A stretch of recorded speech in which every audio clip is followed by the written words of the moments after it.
ایک ہے اللہ تعالیٰ کا راضی ہونا، وہ بھی بڑا ضروری ہے، اور ایک ہے بندے کا راضی ہونا، وہ بھی بڑا ہی ضروری ہے۔ ہماری زندگی کو کھا گئی یہ چیز کہ میں غریب ہوں تو امیر کیوں نہیں ہوں، میں بیمار ہوں تو تندرست کیوں نہیں ہوں، میری شہرت کم ہے تو زیادہ کیوں نہیں ہے، اس کاش کو کیوں کو۔ حضرت عبداللہ ابن مسعود رضی اللہ تعالیٰ عنہ فرمایا کرتے تھے، میری زبان پہ انگارہ آ جائے اور جل جائے، وہ اس سے بہتر ہے کہ میں یہ کہوں کہ یہ کام ایسے کیوں ہوا ہے یا ایسے کیوں نہیں ہوا۔ میرے رب نے جو کیا ہے، جس وقت کیا ہے، جس کرم سے کیا ہے، اس نے بہتر ہی کیا ہے۔ اللہ تعالیٰ کی رضا پہ راضی رہنا، اس کے فیصلوں کو تسلیم کرنا، مقام تسلیم و رضا پہ رہنا۔ قرآن مجید میں نا اہل ایمان کی جو علامت بیان کی ہے، اور جگہ جگہ صحابہ کرام علیہم رضوان کے لیے جو لفظ آیا ہے وہ بڑا قابل غور ہے۔ وہ لفظ یہ ہے کہ رضی اللہ عنہم ورضوا عنہ، فرمایا وہ لوگ ہیں کہ اللہ ان سے راضی ہے اور وہ اللہ سے راضی ہے، وہ بھی اپنے رب سے بڑے راضی ہیں۔ مقام تسلیم و رضا ہے، رضی اللہ عنہم ورضوا عنہ، اللہ ان سے راضی ہے اور وہ، یہ سورۃ المائدہ ہے۔ تو رب کیا فرماتا ہے؟ ذالک الفوز العظیم، یہ بہت بڑی کامیابی ہے کہ بندہ اللہ سے راضی ہو اور اللہ اپنے بندے سے راضی ہو، تو ذالک الفوز العظیم، یہ بڑی کامیابی۔ یہ دیکھیے، یہ آیہ کریمہ ہے قرآن مجید کی، سورہ بقرہ کی آیت نمبر 216 ہے۔ یہ نا بہت بڑا فلسفہ ہے رب کی رضا پہ راضی رہنے کا۔ یہ آیہ کریمہ میں سمجھتا ہوں اگر کسی بندے کو پوری طرح یہ سمجھ آ جائے نا، تو پھر عقیدہ توحید بھی پکا ہو جائے گا، اس کا نظریہ اپنے رب کی رضا پہ مستحکم ہو جائے گا۔ اللہ تعالیٰ نے کیا ارشاد فرمایا، ذرا انداز دیکھیے رب کریم کا اپنے بندوں پر کرم کرنے کا اور سمجھانے کا۔ فرمایا کتبہ علیکم القتال وہو کرہ لکم، تم پر نہ جہاد فرض کیا گیا اگرچہ وہ تمہیں ناگواری ہو، چاہے تمہیں اچھا نہ لگے۔ کتبہ علیکم القتال وہو کرہ لکم، فرمایا تم پر جہاد ضروری قرار دیا گیا ہے، لڑنا اللہ کی راہ میں تم پر ضروری ہے، فرض ہے، اگرچہ وہ تمہیں ناگوار ہو۔ اور پھر آگے پتہ کیا فرمایا؟ حد کر دی۔ بڑی بڑی دنیا میں لوگ معرفت ڈھونڈ کے لائیں گے پر دم توڑ جائے گی۔ کیا سمجھایا ہے اور کیا معرفت دی ہے اپنے بندے کو؟ اللہ کریم نے ارشاد فرمایا وَعَسَىٰ أَن تَكْرَهُوا شَيْئًا، فرمایا قریب ہے کہ کوئی بات تمہیں بری لگے، وَهُوَ خَيْرٌ لَكُمْ، اور وہی تمہارے لیے بہتر ہو۔ اور جب آپ وقت دیتے ہیں تو بہت سارے معاملات ٹھیک ہو جاتے ہیں۔ حضرت عمار بن یاسر بڑا شروع میں کلمہ پڑھا، ان لوگوں نے بڑی تکلیفیں اٹھائیں جنہوں نے آغاز اسلام میں کلمہ پڑھا، حالات اور طرح کے۔ حضرت عمار بن یاسر رضی اللہ تعالیٰ عنہ فرماتے ہیں کہ بڑی تکلیف دیتے۔ حضرت عمار بن یاسر رضی اللہ تعالیٰ عنہ کی جو والدہ ہیں وہ اسلام کی پہلی شہیدہ ہیں، حضرت سمیہ ان کا نام تھا، اسلام کی پہلی شہیدہ۔ ان کے زیر ناف ابو جہل نے نیزہ مار کے انہیں شہید کر دیا۔ حضرت عمار بن یاسر رضی اللہ تعالیٰ عنہ فرماتے ہیں کہ میرے والد کو اتنی تکلیفیں دی گئیں کہ وہ ان اذیتوں کی وجہ سے دنیا سے پردہ کر گئے۔ حضرت عمار بن یاسر کو خود کافر اتنا مارتے تھے کہ وہ اپنے حواس کھو بیٹھتے تھے اور ایسی باتیں کرتے تھے کہ سمجھ نہیں آتی تھی کہ یہ عمار بن یاسر بول رہے ہیں۔ اتنی سخت اذیت دیتے، اتنی سخت۔ دکھ قبول محمد بخشا، راضی رہن پیارے، دکھ قبول محمد بخشا، بس راضی رہن۔ اتنی تکلیف دیتے کہ حضرت عمار بن یاسر حواس کھو بیٹھتے، تکلیف میں آتے، بڑا سہا، بڑا برداشت کیا۔ ایک دن میرے رسول پاک تشریف لائے اور حضور نے کہا او آل یاسر میں تمہیں مبارک دینے آیا ہوں، رب کریم نے تمہارے لیے جنت میں مکان بنا دیے ہیں۔ حضور نے تمہارے لیے، اللہ نے تمہارے لیے جنت میں مکانات، تمہیں مبارک، تمہاری اذیتیں، تمہاری تکلیفیں، تمہارے درد، تمہاری راتیں کام آ گئیں۔ مالک نے تمہارے لیے مکانات بنا دیے ہیں، حالات ٹھیک کر دیے ہیں، طبیعتوں میں بہتری آ گئی ہے۔ میرے محبوب کریم رؤوف الرحیم سید عالم نور مجسم شفیع معظم آقا دو عالم صلی اللہ تعالیٰ علیہ وسلم نے انہیں خوشخبری سنا دی۔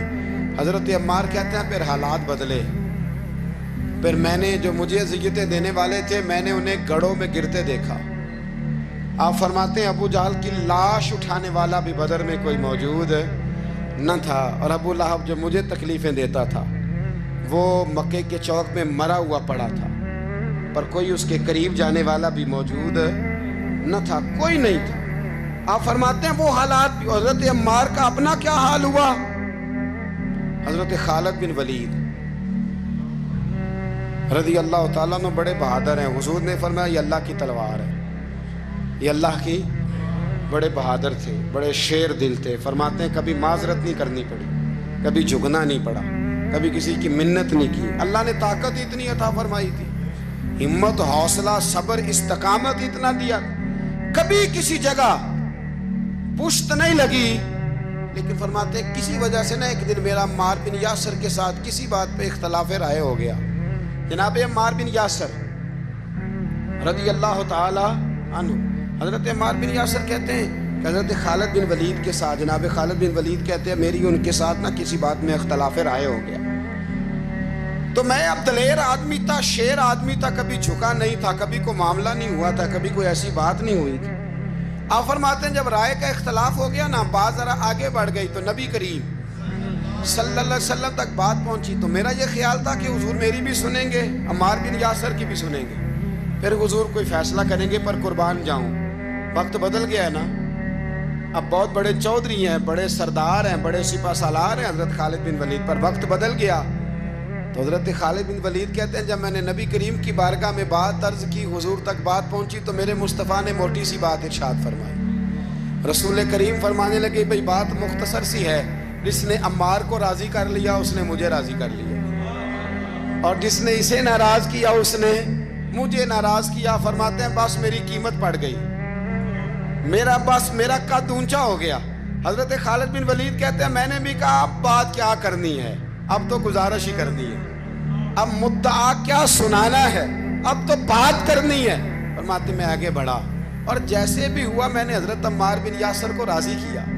حضرت عمار کہتے ہیں ایک وقت وہ تھا اور ایک وقت یہ ہے، جب دونوں وقتوں کو دیکھتا ہوں تو کہتا ہوں الحمدللہ رب العالمین، یہ ساری تعریفیں اس رب کے لیے ہیں جو تمام جہانوں کو پالنے والا۔ وقت دیں معاملات کو، ٹائم دیں۔ آپ دیکھیں اللہ تبارک و تعالیٰ بڑا کریم ہے، وقت کے ساتھ جب چیزیں تبدیل ہوتی ہیں اپنے ٹائم کے۔ حضرت بلال حبشی رضی اللہ تعالی، بڑا مشکل نہیں، اکیلا آدمی، غریب آدمی، مکے کے سارے سرداروں کے قابو آ گیا۔ حضرت حسان میں نے خود اپنی آنکھوں سے دیکھا، حضرت بلال کے گلے میں رسی ڈال کے بچے کھینچا کرتے تھے۔ یار خاصا مشکل کام نہیں۔ امیہ بن خلف ڈنڈوں سے مارتا ہے، آپ کے ہاتھ اور پیر چارپائی کے نیچے رکھ کے تو اوپر بیٹھے رہتے بڑی بڑی دیر، بڑی تکلیف نہیں، بڑی اذیت نہیں، لیکن حضرت بلال حبشی فرماتے ہیں پھر میں نے وہ سارے دکھ مٹتے دیکھے۔ وقت بیت گیا، وہی امیہ بن خلف ایک دن گھوڑے پہ تھا، گھوڑے اپنے کو تیار کر رہا تھا، لگام ڈال رہا تھا۔ حضور علیہ السلام گزرے تو فرمایا کیا کر رہے ہو؟ کہنے لگے اس گھوڑے پر بیٹھ کے آپ کو شہید کروں گا۔ تو حضور فرمانے لگے تیاری کر لے، تجھے قتل میں نہیں کرنا ہے۔ پھر جنگ کے موقع پہ نا ہلکی سی خراش لگائی رسول پاک نے اسے، یہاں گلے پہ، تڑپتا تھا، روتا تھا، سسکتا تھا۔ لوگ کہتے تھے امیہ کیا ہو گیا، اتنا سیانہ بندہ یہ کیا کرتا ہے؟ تو کہنے لگا تمہیں پتہ نہیں مجھے تکلیف کتنی ہے، ضرب تو چھوٹی ہے پر تمہیں پتہ نہیں لگائی کس نے ہے تو چھوٹی پر تمہیں خبر نہیں کہ لگائی کس نے ہے، کس نے یہ ضرب لگا دی ہے۔ پھر تڑپ کر سسک کر مرا۔ حالات بدل جاتے ہیں، حالات میں تبدیلیاں آ جاتی ہیں۔ ہم وقت نہیں دینا چاہتے، ہمارے اندر جو حوصلے کی کمزوری ہوتی ہے، ہمارے اندر جو وہ ایک بہت بڑا معاملہ ہوتا ہے کہ کسی بھی طریقے سے یہ معاملہ ختم ہو، کسی بھی طریقے سے شفا ہو، جلد از جلد ہم اس بات سے نکلیں، تو یہ بات ہماری درست نہیں ہے، ہمیں وقت دینا چاہیے۔ تو یاد رکھ میرے بھائی، جب آپ ثابت قدم، حضرت خباب رضی اللہ تعالی عنہ، بخاری میں ذکر ہے، کتب حدیث میں، کتب سیرت میں ذکر، حضرت خباب رضی اللہ تعالیٰ عنہ نے اس وقت کلمہ پڑھا جب ابھی 5 لوگ کلمہ پڑھتے تھے، کل بندے السابقون الاولون۔ آپ فرماتے ہیں جس عورت کا میں غلام تھا نا، ام انمار اس کا نام تھا، وہ مجھے بڑی سخت سزائیں دیتی تھی۔ آپ لوہار کا کام کرتے تھے، سلاخیں، آپ کو پتہ ہے لوہار سلاخ رکھتا ہے پہلے آگ میں بھٹی میں، پھر وہ جب پوری طرح تپتی ہے پھر کچھ بنتا ہے، لوہار کا کام کرتے تھے۔ آپ فرماتے ہیں ام انمار میرے ساتھ یہ کرتی کہ مجھے سخت اذیت دیتی، کلمہ چھوڑنے پر مجبور کرتی۔ ایک دفعہ تو ایسے ہوا کہ اس نے کافروں کی ڈیوٹی لگائی، میں گلی سے گزر رہا تھا، مجھے نہیں پتا تھا ان کی پہلے سے تیاری ہے، انہوں نے کوئلے جلا کے رکھے ہوئے تھے، مجھے پکڑا، میرا کرتا زبردستی اتارا، کوئلوں پہ لٹا دیا اور میرے وجود پر وزنی پتھر رکھ دیے۔ فرماتے ہیں میری چربی پگھلی تو کوئلے بجھے۔ یہ شہادت گاہ الفت میں قدم رکھنا، لوگ آسان سمجھتے ہیں مسلمان ہونا، زخم پہ زخم کھا کے جی، خون جگر کے گھونٹ پی، آہ نہ کر لبوں کو سی، یہ عشق ہے کوئی دل لگی نہیں، اس میں بڑی برداشت کرنی پڑتی ہے۔ آپ فرماتے ہیں کہ حضور علیہ السلام نہ خانہ کعبہ کی دیوار کے ساتھ ٹیک لگائے بیٹھے تھے، میں ایک دن حاضر، مجھے بڑی تکلیف دیتے تھے، کہتے ہیں جب میں کام کر رہا ہوتا تھا تو میری مالکن آتی تو وہ نکال کے نا سلاخ تو میرے سر پہ رکھ دیتی، میرا سارا وجود زخمی تھا۔ حضور خانہ کعبہ کی دیوار سے ٹیک لگائے بیٹھے تھے، میں حاضر ہوا تو محبوب کریم بھی اٹھے، تو حضور علیہ السلام سے میں نے عرض کی حضور دیکھیں مجھے کتنی تکلیف دی جاتی، تو ابھی فرمانے لگے بس اتنی، فرمایا تم سے پہلے لوگوں کے سروں پر آرے رکھ کے 2 حصوں میں چیر دیا جاتا تھا، لوہے کی کنگھیوں سے ان کے وجود ادھیڑ دیے جاتے تھے، پر وہ سی نہیں کرتے تھے، اف نہیں کرتے تھے، میں خبردار بس اتنی۔ اور پھر میرے حضور نے ہاتھ اٹھائے، کہا اے اللہ خباب کی مدد فرما، اے اللہ خباب کی، اتنے لفظ ادا کی۔ حضرت خباب کہتے ہیں پھر میں نے وقت کو وقت دیا، پھر میں نے حالات کو وقت دیا، پھر میں نے اپنے محبوب کی دعا کو قبول ہوتے دیکھا۔ فرماتے ہیں وہ میری مالکن جو مجھے تکلیف دیتی تھی، اذیت دیتی تھی، پھر اس کا حال یہ تھا کہ اس کے سر میں درد اٹھا، اور جس طرح کتا چیختا ہے جب اسے مارا جاتا ہے تو وہ چلاتا ہے، اس طرح وہ آوازیں نکالتی۔ پھر وہ بہت بڑے طبیب کے پاس گئی تو اسے کسی نے کہا کہ لوہے کی سلاخوں سے اپنے سر کو دگوایا کر، داغ دیا کر، اسے جلایا کر جگہ جگہ سے تاکہ تیرے اندر کا درد ختم ہو۔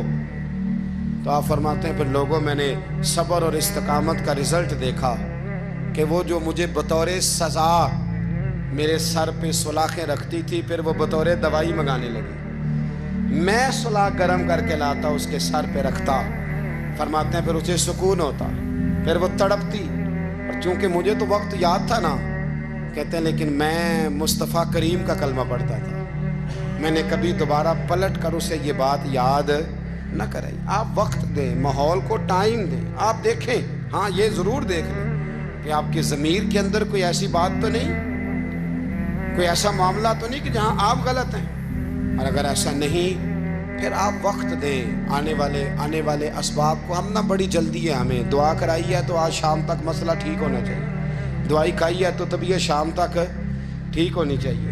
اگر ہم راہ حق کے مسافر ہیں تو شام کو ہمیں قرب الہی مل چکا ہو، حضور کی بارگاہ کے ہم حضوری ہو چکے ہیں، ایسا نہیں ہے۔ آپ وقت دیں، سفر کو جاری رکھیں، تسلسل کے ساتھ سفر کریں، سفر کے لیے جتنے اسباب کی ضرورت ہے وہ سارے اکٹھے کریں، محنت پوری کریں، جد و جہد پوری کریں، ہمت پوری کریں، لیکن پھر نتیجہ اپنے رب کریم پہ چھوڑ دیں، پھر رزلٹ اپنے اللہ۔ کئی دفعہ ہماری چاہت اور ہوتی ہے اور اللہ کی حکمت اور ہو، تو اللہ کی حکمتوں پر بہت ساری چیزوں کو چھوڑیں۔ دعا کرتا ہوں اللہ کے حضور اللہ ہمیں سمجھنے کی توفیق عطا فرمائے۔ آخر دعوانا ان الحمدللہ۔